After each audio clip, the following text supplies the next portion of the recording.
Nama Ratu Mas Rara Sumanding muncul dalam buku sejarah Cirebon, karangan Pangeran Sulaiman Sulendraninggrat, salah satu sejarawan Cirebon dari Keraton Keprabona. Nama tersebut disebut sebagai nama dari Putri Ong Tin selepas menjadi istri Sunan Gunung Jati.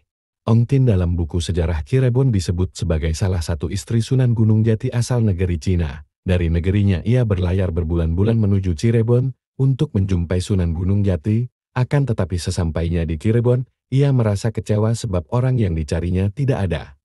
Waktu itu Sunan Gunung Jati sedang berada di Luragung. Di Luragung, Sunan Gunung Jati ditemani uaknya, Pangeran Cakrabuana. Keduanya sengaja mengunjungi Luragung untuk mengislamkan penguasa Luragung. Usaha Sunan Gunung Jati dan uaknya ternyata berhasil, sebab penguasa Luragung dengan seluruh pembesar dan rakyatnya kemudian secara sukarela mau masuk agama Islam. Selagi Sunan Gunung Jati masih berada di Luragung dengan disertai oleh penguasa dan pembesar-pembesar negara Luragung, Putri Ong Tin berlabuh di Muara Jati Pasambangan Cirebon. Manakala di Cirebon tak menjumpai orang yang dicarinya, Ong Tin segera menyusul dengan segenap pengiringnya ke Luragung. Setelah datang di Luragung, putri dan pengiringnya masuk agama Islam dan ia beralih nama menjadi Ratu Mas Rara Sumanding. Kemudian pernikahan terjadi antara Sunan Gunung Jati dengan Ratu Mas Rara Sumanding.